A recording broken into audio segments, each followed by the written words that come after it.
Bonjour, je suis Sylvain du Bureau national e-twinning. La formation d'aujourd'hui correspond à Erasmus+, les mobilités d'élèves et d'enseignants, comment développer l'ouverture européenne et internationale dans votre établissement.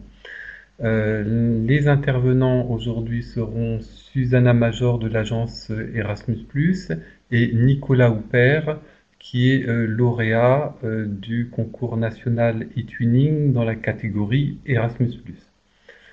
Susanna, je te laisse te présenter. Bonjour à tous. Comme l'a très bien indiqué Sylvain, je représente donc aujourd'hui l'agence Erasmus+ pour le volet éducation et formation. Et nous allons passer cette petite heure et demie ensemble. Voilà, et je suis très contente d'être ici parmi vous. Nicolas, je te laisse te présenter. Euh, donc c'est un plaisir d'être avec vous, de partager avec vous cet après-midi. Donc moi je suis enseignant, professeur de mathématiques au lycée Bazin de Charleville-Mézières. J'ai une petite expérience dans les partenariats e-twinning et Erasmus+. Je vous précise juste les choses de manière assez succincte. J'ai commencé mon premier projet e-twinning en 2008. J'en ai fait trois sur les mathématiques et dès 2010, je me suis lancé sur trois projets Erasmus de suite, donc 2010, 2012, 2013, 2015 et 2016-2018 pour celui qui va nous intéresser aujourd'hui. Et voilà, j'ai eu la chance d'être lauréat effectivement du 2018 catégorie Erasmus+, France nationale. J'ai eu la chance aussi, enfin le projet, c'est pas moi, hein, c'est l'équipe. L'équipe a aussi eu euh, le label, on va dire, le premier prix européen catégorie héritage culturel. Voilà, donc j'étais à Vienne pour recevoir ce prix la semaine dernière, donc c'est tout frais, donc on est très fiers de notre travail. Et si vous voulez un peu de CV, il y a 2 ans, notre projet avait été premier prix européen également, Erasmus+, catégorie langue anglaise. Voilà. Donc j'ai une petite expérience dans le domaine d'Erasmus+, que je vais vous faire partager aujourd'hui en compagnie de Susanna et de Sylvain. Merci. Donc on va se mettre dans l'autre configuration. Alors peut-être rappeler les objectifs de cette formation. Comme je l'ai indiqué, nous allons passer une heure et demie ensemble dans le cadre justement de cette formation en ligne. Alors une heure et demie, c'est à la fois très court compte tenu de la densité du programme Erasmus+, de nombreuses possibilités avec des secteurs différents. Nous allons bien sûr nous concentrer aujourd'hui sur l'enseignement scolaire, mais c'est aussi une heure et demie très long lorsqu'on est devant un ordinateur et que l'on écoute quelqu'un parler. Donc, je vais essayer d'être la plus claire et la plus dynamique possible pour essayer que cette formation soit la plus, comment dire, attractive possible. Alors, l'objectif, c'est vraiment d'identifier quelles sont les opportunités, les possibilités pour les établissements scolaires et d'autre part que vous soyez en capacité d'identifier quelles sont les ressources et quels sont les éléments clés si vous souhaitez vous lancer dans Erasmus+. Alors, nous aurons différents séquençages dans le cadre de cette formation pour justement tenter de dynamiser un peu cette heure et demie. Il y aura des temps de questions-réponses et également des petits quiz pour voir, pour vous réveiller d'une part, et puis pour voir également quelles sont les questions qui surviennent assez souvent. Euh, alors, pour commencer, un moyen mémotechnique pour se souvenir de l'architecture Erasmus+. Alors, 3 fois 5. Alors, pourquoi 3? Eh bien 3, puisque le programme Erasmus+ est décliné en 3 actions clés. Donc, c'est important cette notion de 3 actions clés, puisque c'est le jargon que vous allez retrouver dans les différents documents Erasmus+. Alors, vous avez la première action clé, donc action clé 1 pour les projets de mobilité, de formation, d'apprentissage et d'enseignement court. Vous avez l'action clé 2 pour les projets de coopération pour favoriser l'innovation et l'échange de pratiques. Et vous avez l'action clé 3 que nous n'aborderons pas du tout aujourd'hui, qui concerne le soutien à la réforme des politiques et plus particulièrement des dispositifs comme Europass, ECVET, AEFA, etc. Alors, pourquoi 5, puisqu'on était bien dans 3 fois 5, puisque le programme est également décliné en 5 secteurs. Le secteur de l'enseignement scolaire, sur lequel nous allons nous concentrer aujourd'hui. Le secteur de l'enseignement et la formation professionnelle. Je l'aborderai assez rapidement, puisque c'est dans le cadre de ce secteur-là qu'il y a la mobilité de stage des apprenants, donc apprentis et élèves des lycées professionnels, donc que pour les enseignants intéressés, vous soyez en capacité de voir comment faire. Il y a également le secteur de l'enseignement supérieur. Il faut savoir également donc, que tous les élèves de BTS, s'ils souhaitent partir dans le cadre d'une mobilité, ça sera dans le cadre de l'enseignement supérieur. Et il faudra donc pour les établissements qu'ils disposent d'une charte de l'enseignement supérieur. Le secteur de l'éducation des adultes et le secteur jeunesse et sport. Alors, vous avez ici le panorama général du programme Erasmus+. Alors, comme vous pouvez constater, le programme a une durée de 7 ans. Il a commencé en 2014. Il s'arrêtera en 2020. Donc, on commence déjà à parler du futur programme Erasmus. Il dispose d'un financement de 14,7 milliards d'euros, soit 40% de budget supplémentaire que la programmation précédente. Alors, c'est un élément assez important puisque cela met quand même en avant qu'il y a un contexte extrêmement favorable à l'éducation au niveau européen. D'autant plus que dans le cadre justement du futur programme, ces fonds vont être encore en constante augmentation. La Commission européenne souhaitait qu'il y ait encore un doublement des fonds. Donc ça veut dire autant plus d'opportunités pour les écoles, les enseignants et les élèves. Alors, dans le cadre de l'action clé 1 de mobilité, de formation, d'apprentissage et de l'enseignement, concernant l'enseignement scolaire, c'est ici que se trouve la mobilité du personnel. Dans le cadre de l'action clé 2, de coopération pour l'innovation et les échanges de pratiques, c'est là que l'on retrouve l'action des échanges scolaires avec des mobilités d'élèves courtes. Et c'est également dans cette action-là que l'on retrouve eTwinning. Il est important aussi de noter que bien qu'eTwinning soit dans l'action clé 2, donc d'une part eTwinning fait bien partie d'Erasmus+, et d'autre part, eh bien, eTwinning peut autant s'articuler avec des projets de mobilité du personnel scolaire qu'avec des échanges scolaires ou même encore avec des projets de mobilité, de stage pour les apprentis et et les élèves de lycées professionnels. Alors, avec quel pays est-il possible de réaliser des projets de mobilité ou d'échange scolaire? Alors, il y a 34 pays participants au programme, vous les avez inscrits ici.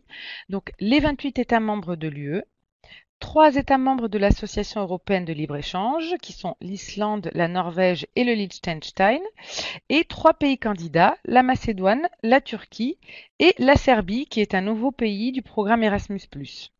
Alors peut-être un point de vigilance sur le Royaume-Uni, compte tenu du Brexit. Pour l'instant, les agences nationales n'ont pas d'instructions claires concernant les projets Erasmus+ avec le Royaume-Uni. Néanmoins, nous vous émettons quand même des recommandations fortes pour réaliser des projets soit de mobilité, soit d'échange scolaire, plutôt avec les autres pays participants au programme, et notamment les pays du Nord ou les pays de l'Est qui offrent également des projets en anglais, et ce qui permettra aussi par ailleurs de sensibiliser à une deuxième langue vivante. Alors, quelques mots rapides quand même sur la gestion de ce programme. Donc, il est géré par l'agence Erasmus+, éducation et formation, pour le volet éducation et formation, donc c'est-à-dire qu'il n'inclut pas le secteur de la jeunesse et sport. Alors nous sommes une équipe de 120 personnes avec une gestion de 220 millions de crédits d'intervention en 2019. Il faut savoir que ces crédits d'intervention sont les financements uniquement pour les projets soit de mobilité, soit de coopération, et que ces fonds sont en constante augmentation jusqu'en 2020, et puis après aussi normalement avec l'augmentation du budget du nouveau programme. Alors, compte tenu de la diversité des secteurs, nous avons 3 ministères de tutelle, ministère de l'Éducation nationale et de la jeunesse, le ministère de l'Enseignement supérieur, de la recherche et de l'innovation et le ministère du Travail. Et bien sûr, la mission nationale au sens large, il s'agit de mettre en œuvre le programme Erasmus+, pour le volet éducation et formation sur l'ensemble du territoire. et nous sommes situés à Bordeaux. Alors, nous allons rentrer dans le vif du sujet. Concernant l'action clé 1, et plus particulièrement dans le secteur de l'enseignement scolaire.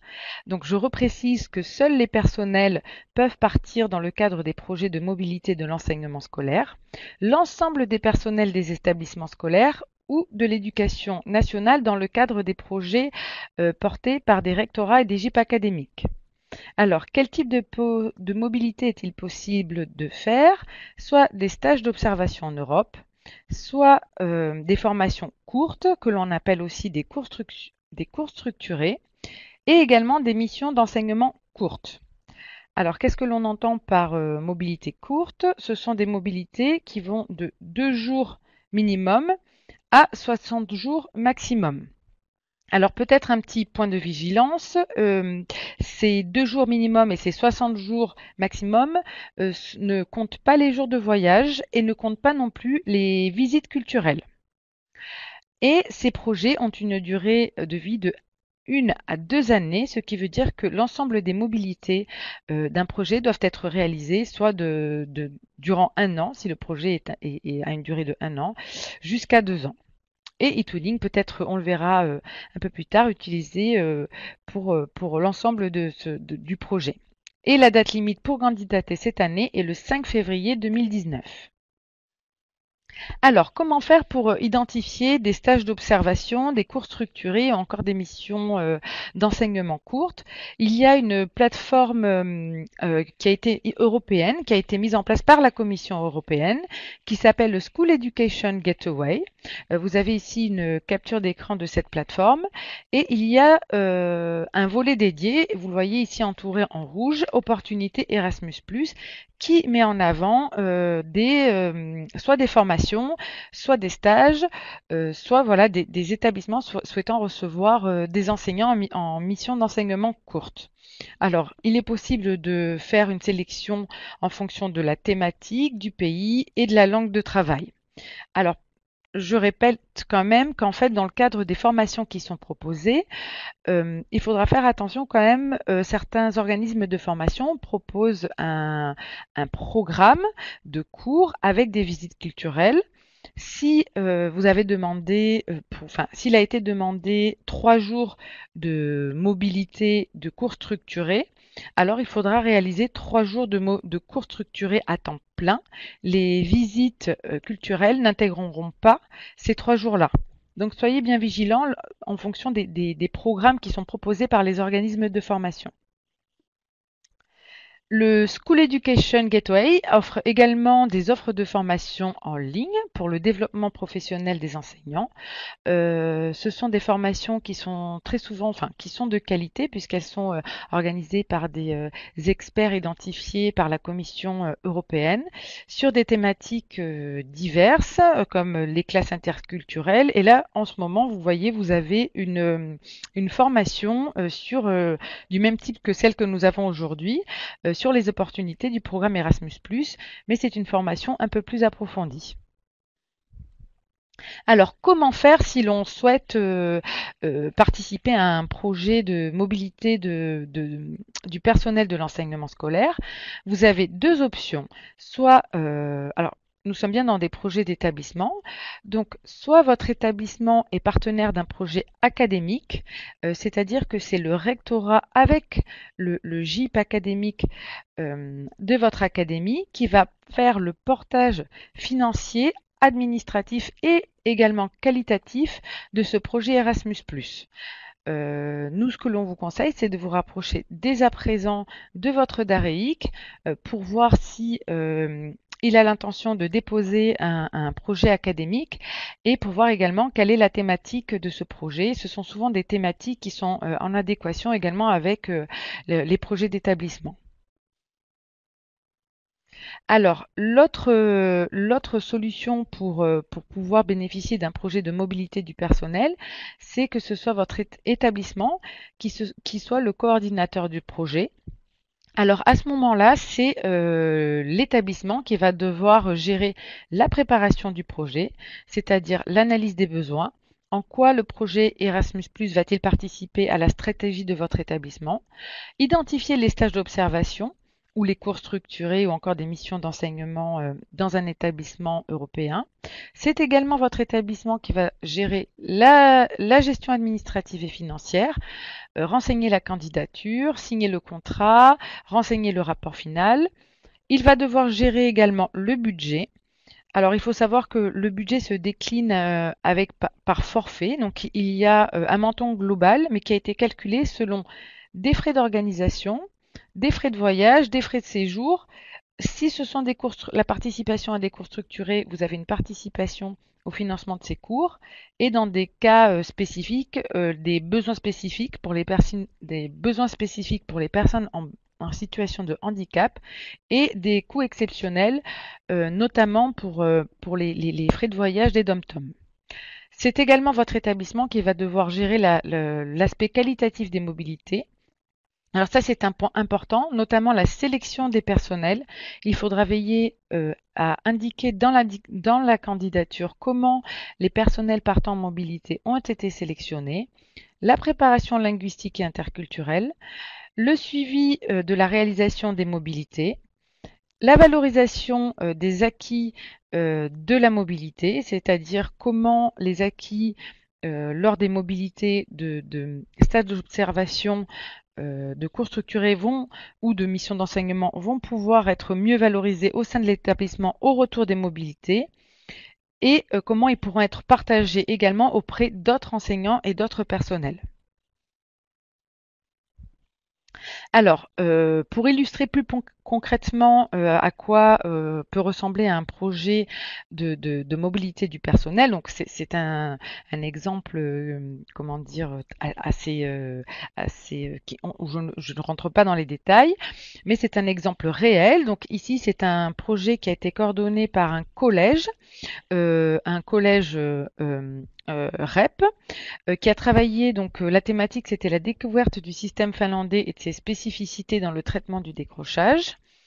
Concernant le profil des participants partis en mobilité, alors il y a 6 enseignants qui sont partis, une infirmière scolaire, un CPE, le principal adjoint et le gestionnaire adjoint.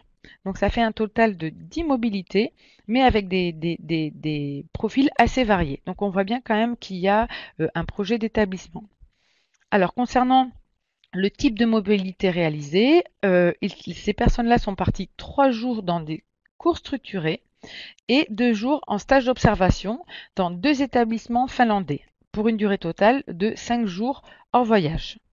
Et le budget pour ces 10 mobilités 5 jours en Finlande est de 16 900 €. Donc ça fait quand même environ 1690 € par personne pour 5 jours. Alors bien entendu, chaque personne n'a pas reçu 1690 €, mais ça donne quand même un aperçu du montant de financement pour les mobilités. Alors également, concernant les critères d'évaluation des projets de mobilité du personnel de l'enseignement scolaire, alors il faut savoir qu'en fait les candidatures ne sont pas évaluées par les agents de l'agence, mais par des experts indépendants. Vous avez 3 critères principaux pour ce type de mobilité-là, avec une notation sur 100. Alors, premier critère est la pertinence du projet par rapport aux objectifs de l'action. Sur 30 points. Donc, est-ce que, c'est ce que je disais au préalable, est-ce que, en quoi le projet de Erasmus+, va contribuer au projet d'établissement?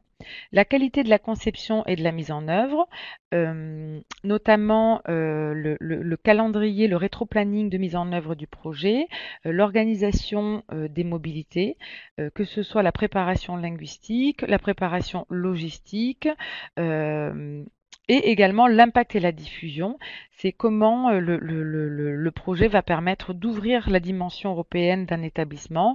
Est-ce qu'il va y avoir à la suite des acquis qui vont être directement réinvestis dans la classe? Est-ce qu'il va y avoir des projets e-twinning, un projet d'échange scolaire, etc. Alors, comment utiliser e-twinning dans un projet de mobilité du personnel scolaire? Alors, vous avez ici des exemples, ce n'est pas une liste exhaustive de comment eTwinning peut accompagner les enseignants et les établissements dans le cadre de ce projet-là. Alors eTwinning peut d'une part aider à la qualité de la conception et de la mise en œuvre, bien évidemment à travers les réseaux qui se tissent via eTwinning, ça peut aider à la préparation logistique avant une mobilité, mais également linguistique et interculturelle. Ça peut également aider à une meilleure connaissance du système éducatif des pays dans lesquels les enseignants vont réaliser une mobilité. Il y a également des outils permettant des carnets de bord, etc. Concernant l'impact et la diffusion, le eTwinning permettra d'une part la diffusion des pratiques, des méthodes, des ressources qui ont été acquises dans le cadre des mobilités. Ça permettra également peut-être de poursuivre les échanges avec les enseignants rencontrés, notamment dans le cadre de stages d'observation. Et ça pourra également permettre de mettre en pratique les acquis de la mobilité dans le cadre d'un projet eTwinning et ou un projet d'échange scolaire. Donc il ne faut pas hésiter à le mentionner également dans la candidature puisqu'il y aura une question spécifique sur l'impact et la diffusion.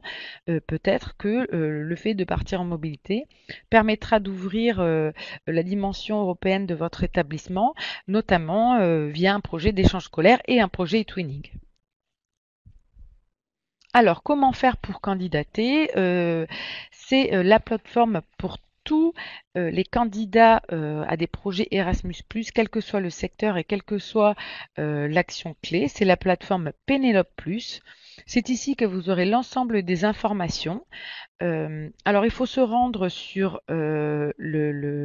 l'onglet Vous êtes candidat. Et là, vous allez avoir des fiches du candidat en fonction du type de projet et du secteur. Donc là, nous sommes bien dans la mobilité de l'enseignement scolaire pour l'appel à proposition 2019.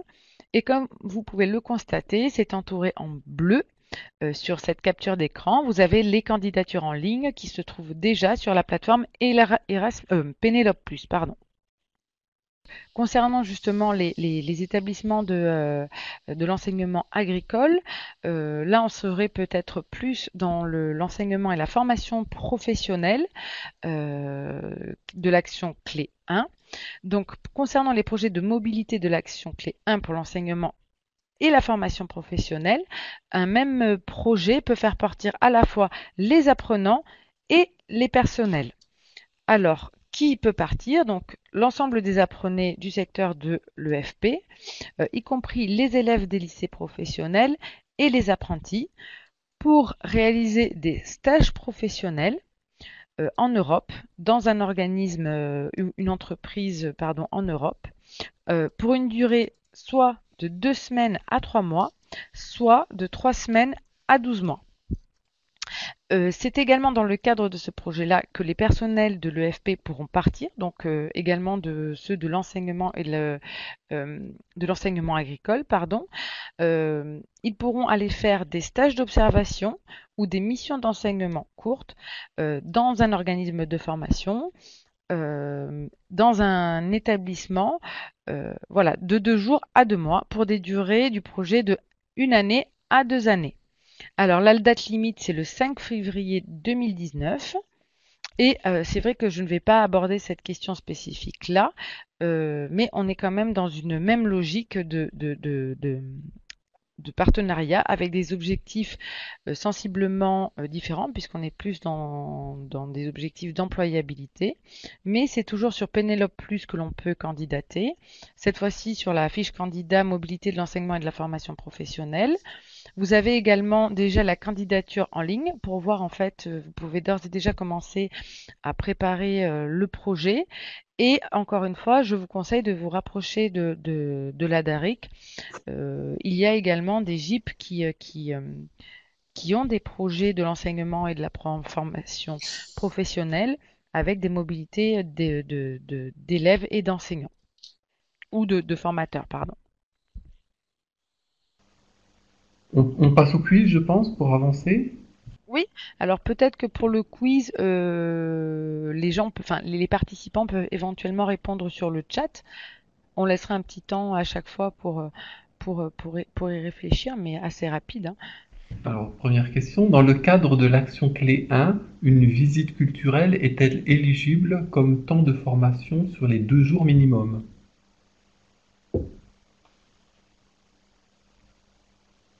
Donc on voit que beaucoup répondent non. Ah, ben voilà, c'est la bonne réponse. Donc, je suis assez contente. C'est assez important puisque souvent, vous allez le voir, les organismes de formation, il y en a certains qui sont spécialistes comme Silk que vous allez retrouver euh, soit dans le School Education Gateway, soit par ailleurs, à travers votre propre réseau. Certains le savent, mais certains organismes, eux, proposent 3 jours de formation, par exemple, avec un temps de visite culturelle. Si dans le cadre du projet, vous a demandé 3 jours de mobilité, la journée de visite culturelle ou la demi-journée de visite culturelle ne sera pas éligible. Donc c'est vraiment un élément assez important. Un enseignant peut-il réaliser une mobilité de formation, observation, courte pendant les vacances scolaires? Là, on a beaucoup de oui. Ah, eh bien c'est la bonne réponse. Donc c'est très bien et effectivement, c'est un élément, une question qui revient assez souvent, notamment justement pour les écoles du premier degré. Il est possible de partir en réaliser une mobilité de formation ou un stage d'observation pendant les vacances ou parfois à la fois pendant les vacances et un peu pendant les heures de cours également. Mais voilà, c'est une éventualité qui est possible. Les élèves peuvent-ils partir dans le cadre d'un projet de mobilité de l'action clé 1 de l'enseignement scolaire? Là, cette fois-ci, Alors, nous sommes bien dans le cadre d'un projet de mobilité de l'enseignement scolaire, c'est-à-dire enseignement scolaire dit Erasmus+. Alors, je vais donner. Alors là, pour le coup, je vois bon plusieurs réponses, une majorité quand même de non. Je vois quelques oui. Alors non, la bonne réponse c'est non. Dans le cadre du secteur de l'enseignement scolaire Erasmus+, de l'action clé 1, hein, seuls les personnels peuvent partir. Pour faire partir des élèves dans le secteur de l'enseignement scolaire, alors ça sera l'action clé 2, échange scolaire. La réponse est bien non. un enseignant d'une école du premier degré peut-il réaliser une mobilité de formation?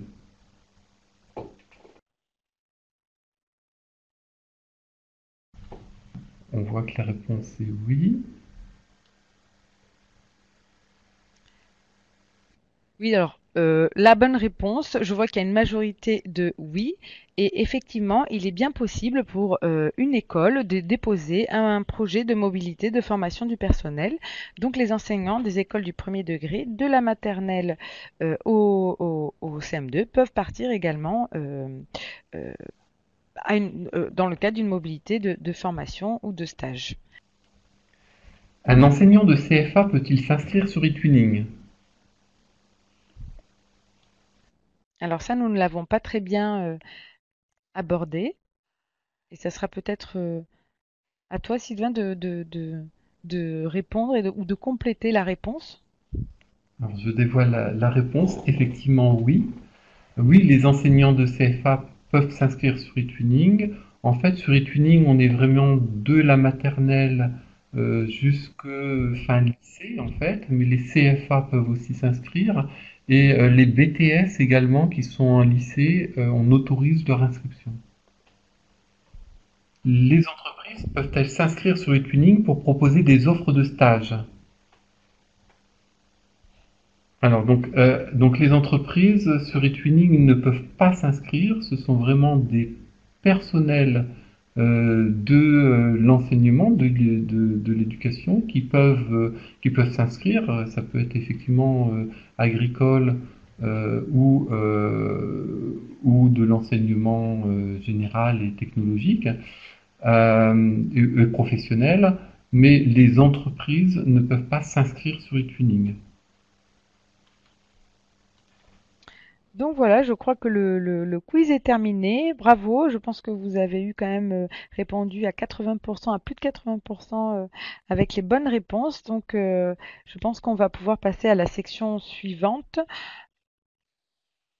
Je suggère, comme on a déjà passé beaucoup de temps sur la session de questions-réponses précédente, de passer aux échanges scolaires, puisque la formation est censée se terminer à 16h, 16h30.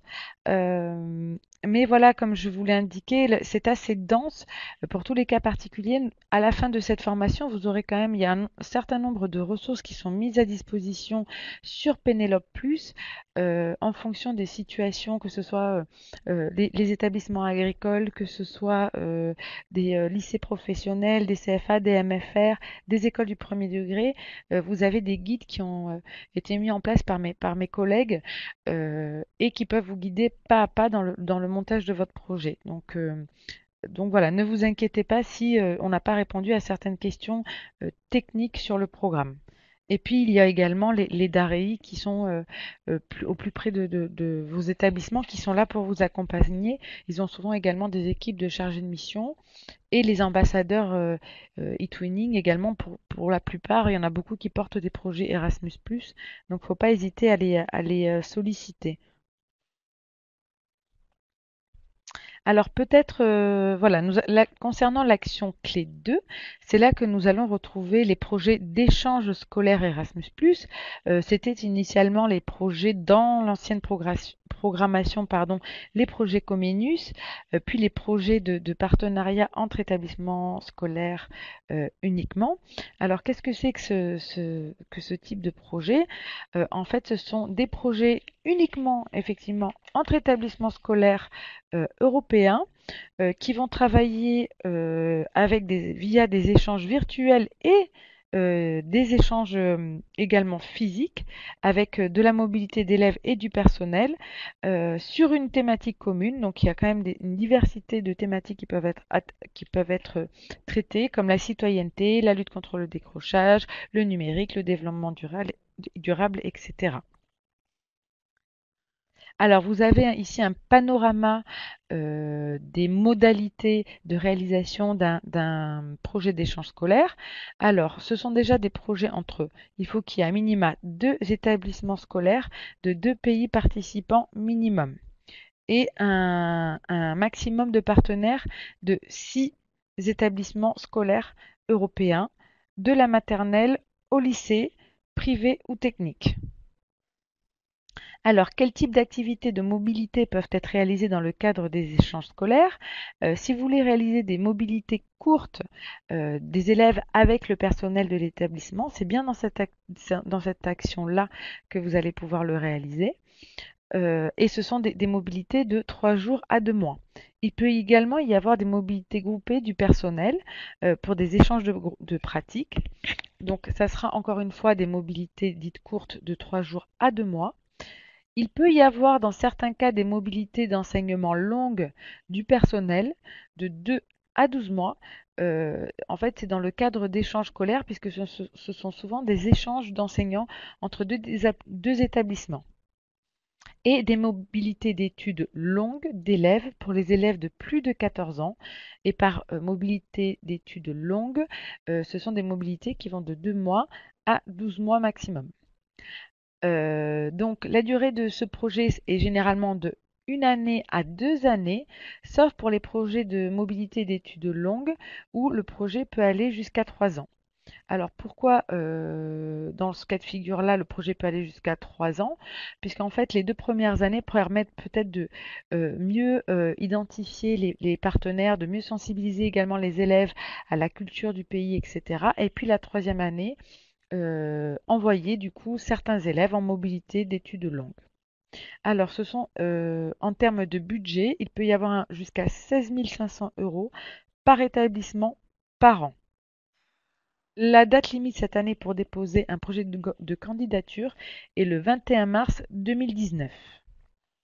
Alors vous avez ici un visuel en fait d'un projet d'échange scolaire avec un collège qui est le coordinateur, un partenaire allemand, un partenaire espagnol et également un autre collège français comme partenaire. Donc il est tout à fait possible qu'il y ait deux établissements français partenaires dans le cadre d'un projet d'échange scolaire, mais il faudra juste veiller quand même à la pertinence de ce projet-là. Si vous avez un projet avec trois établissements partenaires, dont deux français, en termes de valeur ajoutée européenne, je pense que voilà, il risque d'y avoir quand même des problèmes au niveau de l'évaluation. Mais si vous avez quatre établissements partenaires, dont deux français, c'est tout à fait possible et voilà, c'est même recommandé. Alors, euh, il y a, comme vous pouvez le voir ici, vous avez voilà, des thématiques qui sont assez larges. Et puis voilà, 16 500 € par an et par établissement. Alors, comment faire pour identifier des établissements partenaires pour les personnes qui ne le savent pas, pour les e-twinners notamment? Vous avez un volet spécifique dédié sur eTwinning, dont vous avez une capture d'écran ici. Tout comme pour les projets e-twinning, cette section-là se fait par tranche d'âge, de 4 à 11 ans, de 12 à 15 ans et de 16 à 19 ans. Et c'est également dans le cadre des forums de 16 à 19 ans que les enseignants, les formateurs de lycées professionnels ou de CFA peuvent identifier d'éventuels partenaires pour des projets de mobilité de l'EFP. Alors, comment faire? On est un peu toujours dans une même logique. Il y a toujours deux options. Soit votre établissement est partenaire d'un projet coordonné par un autre établissement. Alors, à ce moment-là, vous participez bien entendu à la conception du projet avec les autres partenaires et le coordinateur, mais c'est le coordinateur qui va rédiger la candidature. Si votre projet est sélectionné, votre établissement va signer un contrat avec l'Agence française pour le portage financier et vous allez assurer la gestion administrative et financière pour les mobilités. Il y aura un rapport final également à la fin de votre projet d'échange scolaire, mais qui sera moindre par rapport au travail administratif, financier et qualitatif du coordinateur. En termes de frais de gestion, par contre, puisque le budget global peut aller jusqu'à 16 500 €, mais il est décliné par des lignes budgétaires, avec notamment une ligne budgétaire pour les frais de gestion. Et ces frais de gestion-là sont un peu moins importants pour les partenaires, mais ils représentent quand même 250 € par mois sur la durée du projet. L'autre option, c'est votre établissement, vous vous sentez assez expérimenté et assez solide pour vous lancer en tant que coordinateur. Alors à ce moment-là, c'est votre établissement qui va mutualiser l'ensemble des informations pour le partenariat, qui va également rédiger et soumettre la candidature en ligne sur Pénélope Plus.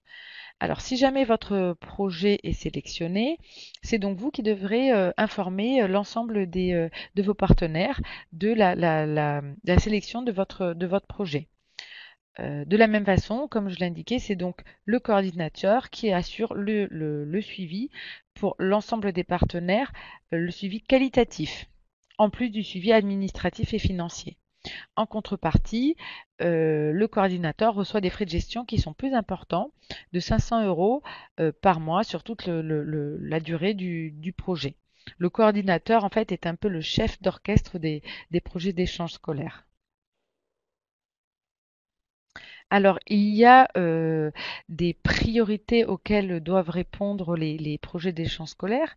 Ce sont des priorités qui sont assez larges. Il y a des priorités européennes dites horizontales, donc transversales, comme le multilinguisme, et des priorités sectorielles qui, notamment dans le cadre de l'enseignement scolaire, sont assez généralistes, hein. La lutte contre le décrochage, la professionnalisation des enseignants, euh, le développement des compétences de la petite enfance et dès la petite enfance, et également, je crois qu'il y a une nouvelle priorité qui concerne la reconnaissance de l'apprentissage, mais vous aurez les priorités exactes, pardon, dans le guide Erasmus+. Il y a également des priorités nationales. En fait, ces priorités-là vont jouer sur, comment dire, vont apporter des points supplémentaires dans le cadre de la des critères d'évaluation pour l'aspect pertinence. Elles sont trois. Alors la première, c'est l'inclusion des personnes ou des élèves en situation de handicap, la lutte contre les décrochages et le développement des compétences transversales, compétences clés et prévention de l'illettrisme. Vous les retrouverez notamment dans le BOEN 2018 et également dans le BOEN 2019 qui paraîtra, je le rappelle, en janvier. Alors, les critères d'évaluation d'un projet d'échange scolaire, pour vous donner un peu un aperçu. Alors, on retrouve toujours la pertinence du projet, en quoi votre projet va répondre notamment à ces priorités-là. La qualité de la conception et de la mise en œuvre du projet, notamment la qualité du programme de travail, la qualité de l'équipe responsable du projet et des modalités de coopération. Est-ce qu'il y a une répartition appropriée des tâches entre les différents établissements partenaires? Est-ce qu'il y a également une contribution équilibrée entre les partenaires? C'est un peu la même chose, mais est-ce qu'il y a par exemple des référents pour la communication dans le projet ou également pour l'évaluation de l'impact du projet, etc. Et enfin, le dernier critère, l'impact et la diffusion. En d'autres termes, quels sont les effets du projet sur les élèves, les personnels et les établissements? Et il faut avoir aussi une approche qui soit pas uniquement au sein de votre établissement, mais quels sont les effets au sein des différents établissements.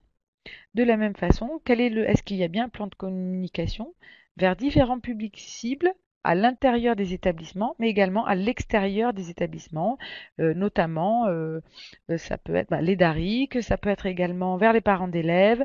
Est-ce qu'il y a des participations à des concours comme le concours national e-twinning, pardon, le prix Pro Hippocrène, etc. Alors, où candidater? On retrouve toujours cette même logique de la plateforme de Pénélope Plus avec les candidatures en ligne qui sont déjà sur la plateforme. Donc, je vous invite à aller les consulter. Et vous avez également la date limite de candidature qui est rappelée le 21 mars 2019 à midi. Alors c'est vrai que autant au début du programme Erasmus+, les projets d'échange scolaire, c'était un peu plus, comment dire, un peu plus complexe en termes de sélection, lié à l'augmentation du budget pour cette action-là. Vous avez de plus en plus de chances que votre projet soit sélectionné. Donc je vous invite vivement à vous lancer. Il y avait l'année dernière plus de 40% de budget sur cette action-là. Cette année, il y a encore plus de 20% de budget sur cette action et il y en aura encore plus l'année prochaine. Donc ça veut dire qu'il y a plus de chances également d'être sélectionné pour les établissements. Un autre élément qu'il est peut-être important de vous indiquer, c'est que même si vous n'êtes pas sélectionné la première année, tout le travail que vous avez mis en place en fait va vous servir pour justement avoir plus de chances d'être sélectionné l'année d'après. Nous avons beaucoup de candidats qui avaient peut-être échoué dans le cadre de l'appel à proposition 2017 et qui ont été reçus lors de l'appel à proposition 2018, d'autant que les évaluateurs font un retour sur les points d'amélioration de votre candidature. Donc vraiment, tout le travail que vous allez faire, il pourra de toute façon être réinvesti dans le but effectivement de pouvoir recevoir un financement et réaliser un projet d'échange scolaire. Alors je vais laisser peut-être la parole maintenant à mon partenaire de formation, Nicolas. Oui, je suis là. Nicolas, es-tu Je là? suis là. Est-ce que l'on Ah, m'entend correctement? J'ai l'impression que tout le monde m'entend, donc je vais commencer à présenter donc un exemple de projet Erasmus+ clé KA2. Si vous avez des questions, n'hésitez donc pas à les écrire sur le chat. Je me ferai un plaisir d'y répondre donc à la fin de ma présentation. Alors je vais essayer d'aller assez rapidement. J'ai fait 5 ou 6 slides concernant ce projet. Je vais vous détailler, écoutez, je vais vous le détailler depuis l'élaboration jusqu'à son évaluation finale. Regardez un petit peu les activités qu'on va faire, les impacts sur les élèves, etc., etc. Et puis à la fin, merci Laurent pour tes encouragements. Et à la fin, je vous laisserai donc poser vos petites questions. Donc c'est un projet Erasmus+ qui s'appelle Math 3.0. Vous pouvez apprécier le petit logo que les élèves ont créé. Un logo qui représente assez schématiquement la France avec la Tour Eiffel, la Pologne avec la couleur rouge et blanche et l'Islande avec le volcan. Donc un logo à l'image des partenaires du projet. Donc nous étions 3, donc une équipe de 3 professeurs de mathématiques avec quelques professeurs en soutien. Bon, l'idée globale, alors je regarde juste ce que j'avais mis après, voilà, donc une petite carte d'Europe qui présente géographiquement les établissements du projet. Alors 2-3 petits mots sur le projet en lui-même. Donc c'est un projet que l'on a fait donc avec 2 collègues. On avait fait au préalable, et je vous conseille d'y penser avant de faire un projet Erasmus+. On avait fait un petit projet e-twinning l'année d'avant, afin de se connaître, de voir un petit peu nos différentes compétences et puis d'échanger, de voir un petit peu si les partenaires étaient fiables. Et on a décidé de soumettre la forme pour un Erasmus+, voilà, l'année où on était en projet e-twinning, puisque tout se passait très très bien entre nous. On aime bien travailler à la fois dans le sérieux et à la fois dans l'humour, donc on était très très raccord sur ce point de vue. Et l'agence européenne nous a donc validé notre budget. Alors l'objectif de Math 3.0, un Math and Amazing Trips Through History 3.0, alors c'est comment mixer le passé avec le futur. Alors l'histoire des mathématiques avec les nouvelles technologies. Donc on a essayé de construire voilà comme ça un pont entre le passé et le futur, un pont avec les nouvelles technologies, alors du type vidéo 360, réalité augmentée, création d'applications Android. Donc l'idée c'était pas simplement de faire un projet trop classique sur l'histoire des mathématiques parce qu'il y en a beaucoup, c'était de revisiter de manière assez originale et assez innovante, revisiter les anciens théorèmes, les vieilles découvertes enterrées depuis des lustres, les revisiter avec nos nouvelles technologies, avec des pièces de théâtre, imaginer une autre suite au monde si les choses avaient été perçues différemment, créer des calculatrices sous Android pour les nombres mayas ou bien pour les babyloniens, pour les aider, etc., etc. Donc l'idée c'était vraiment de revisiter l'histoire des mathématiques avec un côté nouvelle technologie 21e siècle. Alors bien évidemment, quand on fait un projet Erasmus, on essaye de rendre la collaboration effective et efficace. Donc l'idée, c'était quand même de faire travailler les élèves en collaboration les uns avec les autres. Donc l'ensemble des activités ont été faites en groupe international. Et concernant les approches pédagogiques, on est vraiment libre dans un projet Erasmus+, de varier les approches pédagogiques. On peut faire de la vidéo, on peut faire du travail de groupe, on peut faire des expérimentations manuelles, on peut faire de la musique. Voilà, donc on travaille sur les différents types d'intelligence et on s'adapte aux différents profils des élèves. On a vraiment toute liberté pour faire de l'expérimentation pédagogique dans ce type de projet. Alors, j'avance un petit peu.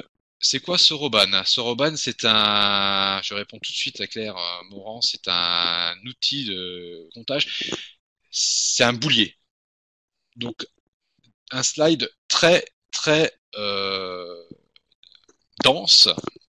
Je vais peut-être pas tout détailler, bien évidemment. Je vous ai mis le lien du TwinSpace, le lien public. Simplement pour vous expliquer que lorsqu'on monte un projet Erasmus+, l'idée c'est quand même d'avoir une structure sur les 2 années. Donc, on a beaucoup réfléchi avec les collègues. On a divisé les 2 années, l'ensemble des 2 années en 4, donc par semestre, pour être très simple. Premier semestre dédié à la présentation des équipes, des élèves, création du logo, les choses assez classiques. C'est terminé par une vidéoconférence à Noël où où on s'est découvert les uns aux autres, on s'est présenté, fait des petits jeux, on a lu des petites histoires, on a chanté, etc. Et ensuite, le troisième et le quatrième semestre ont été dédiés à des périodes historiques, donc l'Antiquité, une période un peu plus tard, et puis le 16e, 17e et 18e siècle en mathématiques. Hein. On n'a pas fait toute l'histoire de moins 3000 au 21e siècle parce que c'est très dense mathématiquement. Il y a des passages qui sont très difficiles à comprendre pour les élèves. Donc on s'est intéressé surtout à l'Antiquité et puis à la période 16e, 18e. Et à la fin de chaque semestre, on a organisé une rencontre sous la forme d'un meeting, un meeting dans chaque pays. Donc le premier meeting a eu lieu en Pologne, le deuxième a eu lieu en Islande et le dernier a eu lieu en France. Et durant ces meetings, nous revoyions l'ensemble des activités que l'on avait faites sous forme de présentation et puis travailler sur des mathématiques, sur des petites activités sympathiques liées à l'histoire des nombres. Je vais pas tout vous détailler, hein. Vous pouvez regarder je vous laisse faire, c'est pas très intéressant, vous n'êtes pas tous des matheux, donc je parle avec combien d'élèves? Meeting en présentiel dans chaque pays, combien d'élèves? Alors c'était globalement 6 élèves et 2 enseignants. Il faut qu'en fait le budget du projet s'adapte. Donc si on avait 15 000 euros, environ 15 000 euros par pays. Donc on fait un calcul assez rapide en fonction des destinations. Il y avait 6 élèves en mobilité dans chaque pays, donc qui partaient. Après, l'idée, c'est quand même le but, c'est aussi effectivement de mettre les élèves en immersion dans les pays et dans les familles, bien évidemment, mais c'est aussi de créer une dynamique virtuelle de collaboration européenne. Donc les élèves effectivement qui peuvent partir, c'est la cerise sur le gâteau. Ils sont sélectionnés par leur motivation, leur capacité à sociabiliser bien évidemment avec les partenaires. J'ai tout essayé. Hein. Les projets Erasmus+, j'en ai déjà fait 3 depuis 2010. Je parle à Laurent, mais je parle à tout le monde de manière générale. On peut essayer d'emmener des élèves timides, histoire qu'ils le prennent un peu sur eux, etc. Ça marche pas forcément très bien. On peut essayer d'enlever des élèves en difficulté. Bon, on peut tout essayer. Moi, je prends des élèves qui sont pas forcément très forts en anglais ou en mathématiques, mais qui sont socialement intégrables et intégrés. Quels avantages par rapport à être unique? C'est la cerise sur les gâteaux, c'est-à-dire on sait que y a des élèves qui potentiellement peuvent partir. Alors bien sûr, on dévoile pas tout de suite, les gens qui partiront. On leur dit bon bah vous travaillez dans ce projet. Les élèves les plus motivés, les plus impliqués auront la chance de pouvoir partir à l'étranger. Alors il y a aussi des gens qui ne veulent pas, des élèves qui veulent pas. Moi je sais que dans ma classe, quand je leur propose qui est volontaire pour partir et donc accueillir. Et dans ce cas-là, il y a la moitié ou les 2 tiers des élèves qui lèvent la main en disant oui, moi je suis motivé. Et puis il y a le dernier tiers qui disent non, j'ai pas envie, je préfère travailler comme ça chez moi. Quelques exemples très rapides. Hein. Donc on a essayé de focaliser notre travail donc sur les nouvelles technologies et l'histoire, comme je vous disais. Il y a un petit lien en haut, hein, c'est un titre cliquable. Donc vous pourrez aller faire un petit tour si vous voulez en savoir plus, mais j'ai mis quelques photos. Donc la première photo, c'est une frise chronologique en réalité augmentée. Pareil, petit lien cliquable. Donc les élèves, quand ils étaient présents en France au mois de mai 2018, donc il y a approximativement 6 mois, eh bien on a fait lors d'un travail collaboratif tous ensemble. Donc là sur la photo il y avait des élèves polonais, islandais, français. Donc on a fait des posters sur des mathématiciens avec du collage très simple, donc très loin des nouvelles technologies. Hein. On a découpé, on a collé un patchwork.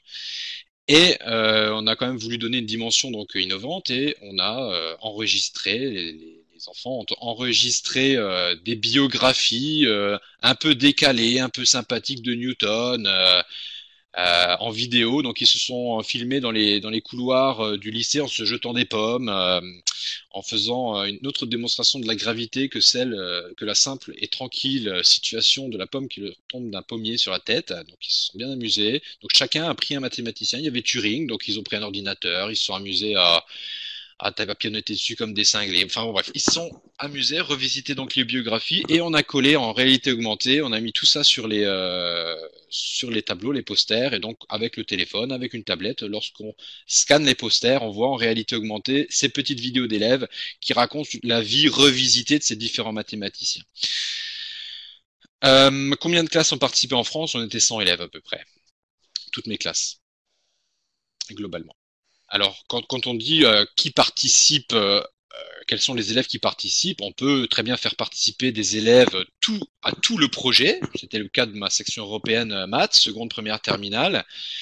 Mais j'ai fait participer de manière ponctuelle sur quelques activités que je semblais pertinentes et en fonction du niveau de chacun. J'ai fait participer d'autres élèves de manière assez ponctuelle au projet sur les 2 années. Donc au total, on était dire 100, 150, 100 en continu et 150 de manière générale ponctuelle. La deuxième photo vous montre donc un petit labo 360. On s'est un petit peu amusé dans un premier temps, mais ensuite on a créé des pièces de théâtre qui ont été filmées en 360 pour que les élèves soient vraiment en immersion dans l'histoire. On a créé des pièces de théâtre sur Archimède, Newton, et on les a partagées avec cette vision à 360. Donc les élèves étaient vraiment à l'intérieur de la pièce avec des cardboards.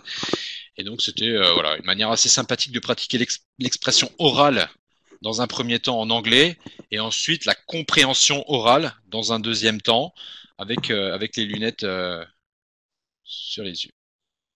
Voilà, on est deux. J'étais avec la professeure de théâtre, qui est aussi professeure de lettres, avec qui on fait des projets depuis ce projet Erasmus+.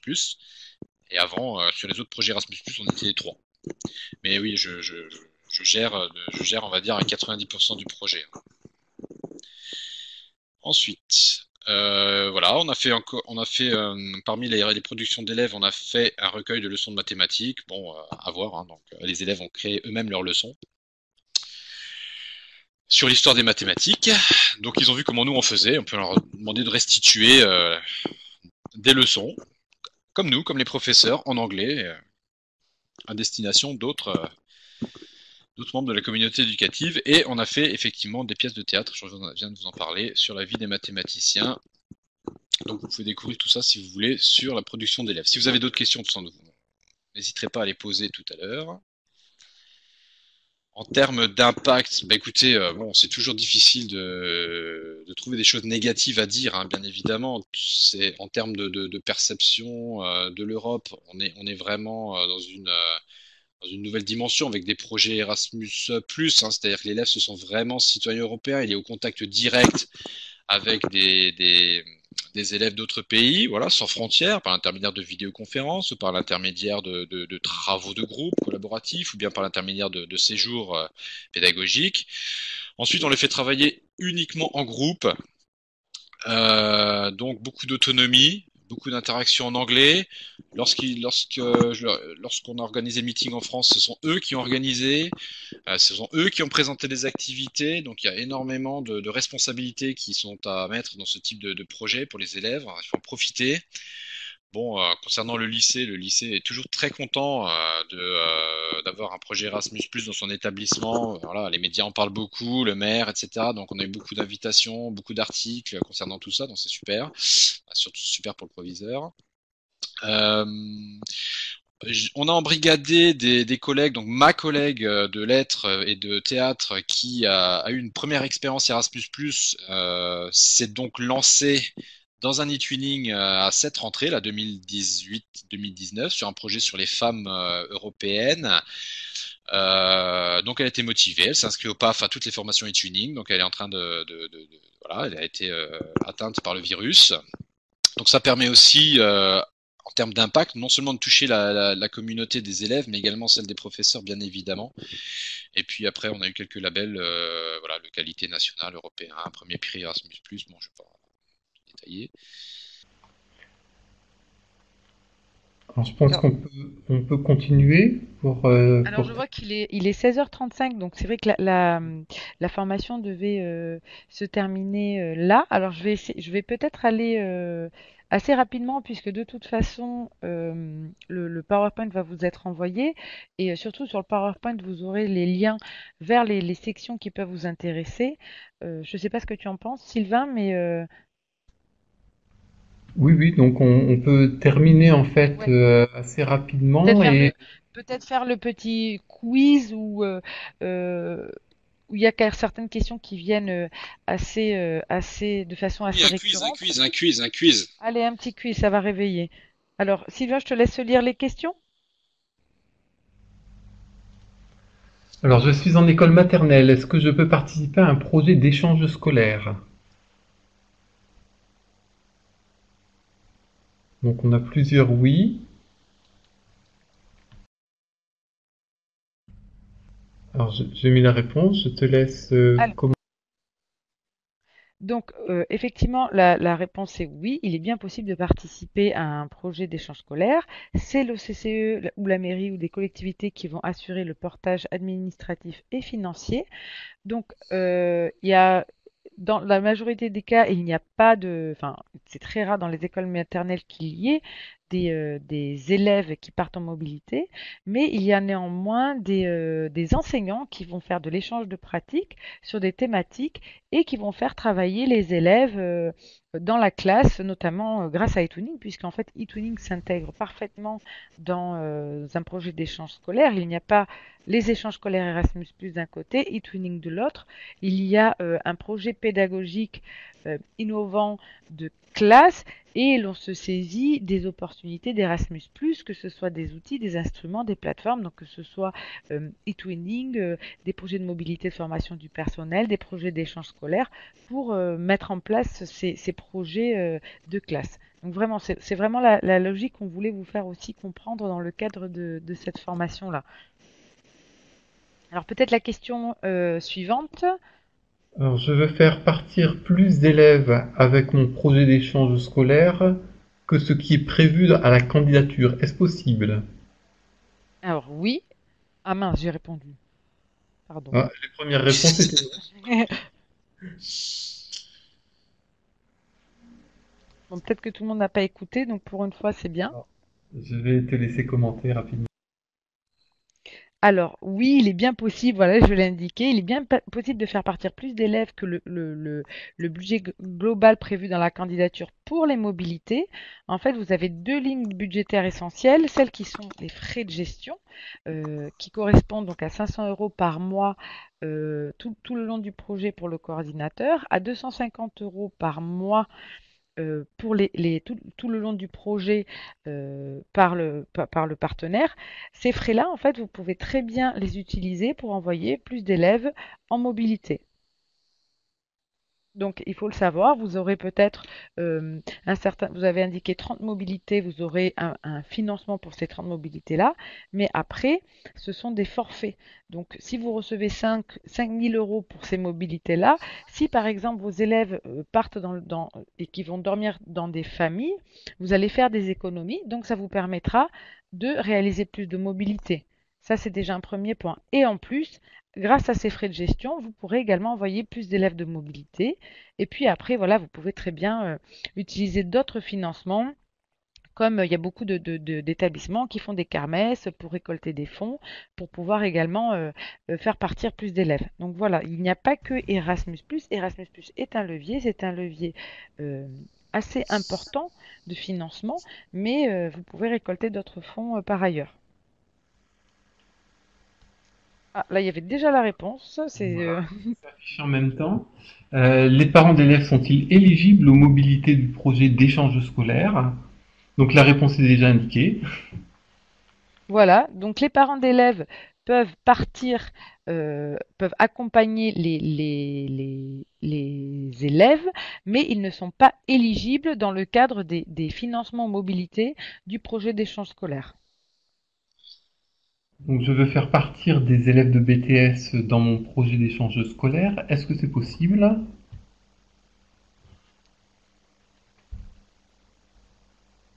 Alors là, on voit qu'il y a plusieurs réponses. Ça a commencé par du oui, du non, les BTS et du K1. Alors la bonne réponse, hop,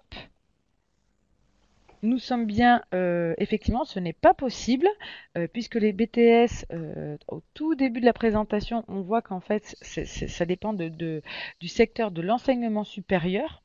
Et donc, il faut, pour tout projet de l'enseignement supérieur, une charte de l'enseignement supérieur. Alors, on va peut-être passer les questions-réponses.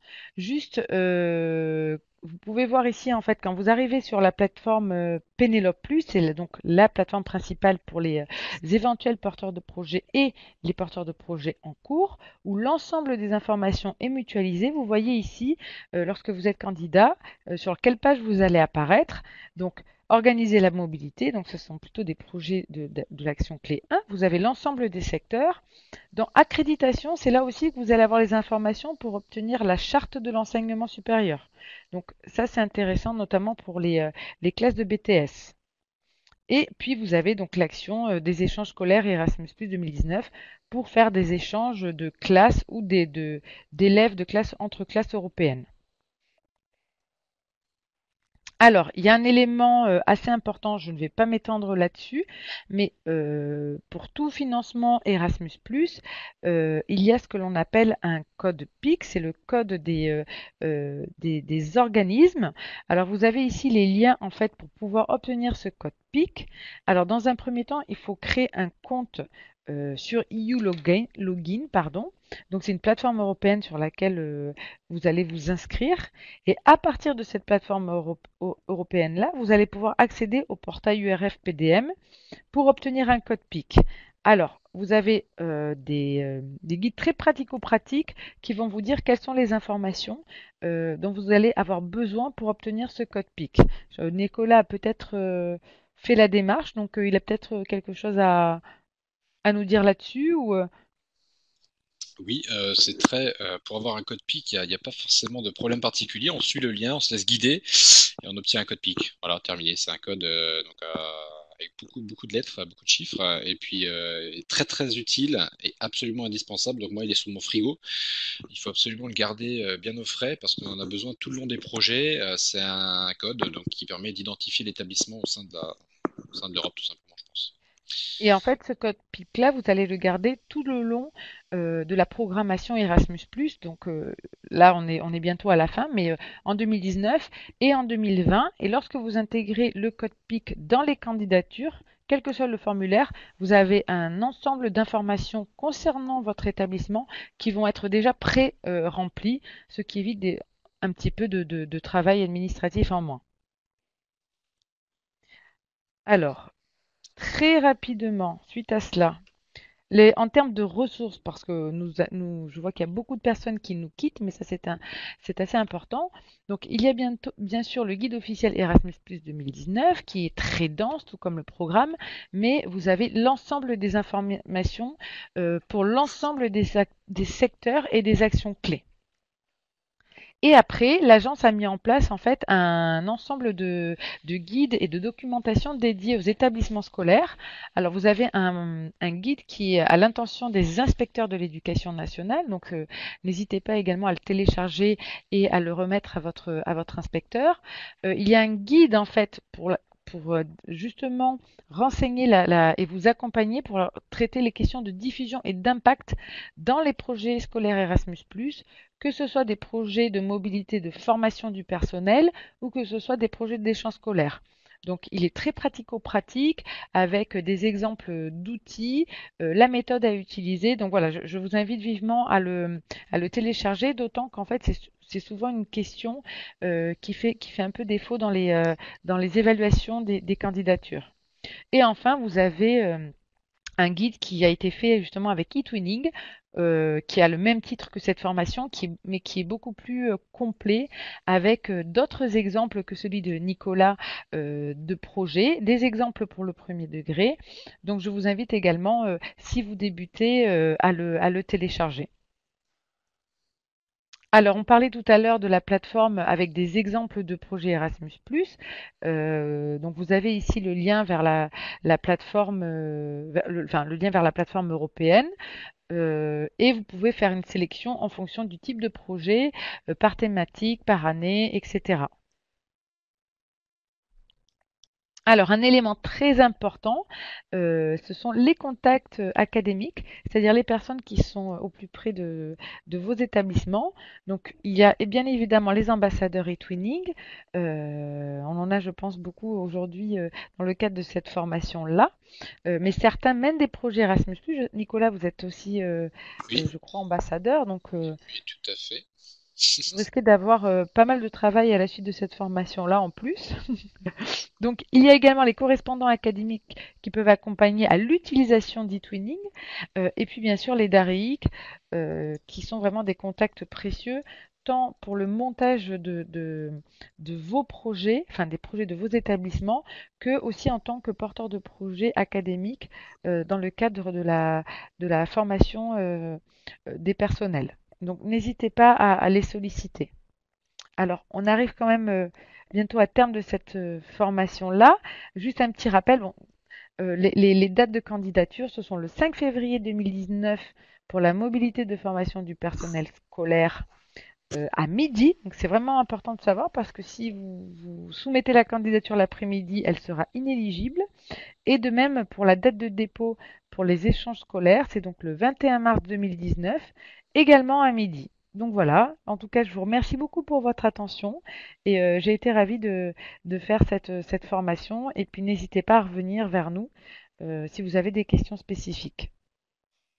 Donc, merci à tous pour avoir assisté à cette formation et à avoir posé autant de questions et à bientôt. Merci. Au revoir!